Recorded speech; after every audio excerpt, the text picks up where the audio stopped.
Hello friends, dear meat lovers. Today I have a very special cut in my hands, lamb tenderloin.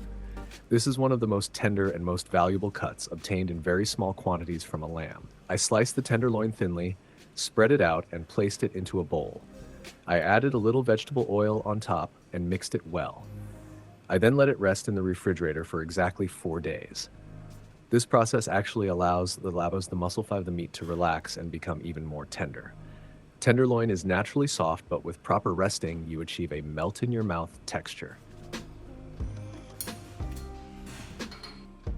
Now let's get to the most critical part, cooking.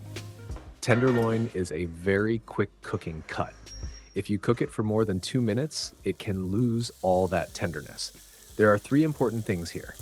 Resting the meat with oil beforehand, adding the butter at the right moment during cooking, and seasoning with salt at the correct time. I turn on the stove and use a thin-based, non-stick pan. These types of pans transfer heat very quickly and are ideal for searing meat. But be careful. Just because high heat is needed doesn't mean we turn the stove all the way up. We want a controlled high heat. When the pan is thoroughly heated and just begins to lightly smoke, I place the meat into the pan. Now here's one of the most important points. Once the meat is in the pan, do not touch it. I let it sear without touching it for about 45 seconds to 1 minute. At this stage, the surface of the meat is sealed, locking in the juices. Now I flip it. I cook the other side for about 40 seconds. And at this exact moment, I add my special butter. If you add the butter too early, it burns. If you add it too late, it won't impart its flavor. This is the perfect timing. Now I add the salt. Adding salt toward the end is important because if you add it too early, the meat may release its juices. I flip it one more time and make sure the meat fully meets the butter. And that's it. I turn off the heat. At this point, you should either consume the meat immediately without waiting or transfer it right away onto a plate you prepared beforehand. On my plate, I'm using a Hünkar Beğendi sauce with cheese that I prepared in advance. A neverayatny combination of roasted eggplant, butter, and cheese. I spread the sauce on the plate, place the meat on top,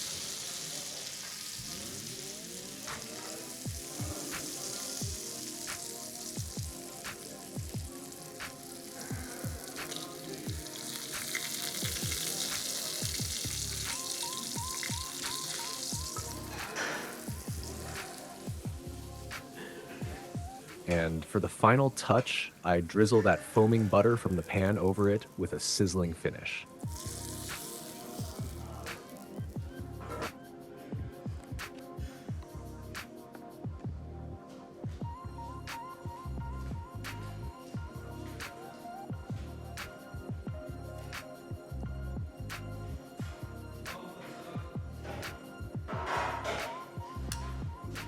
And that's all.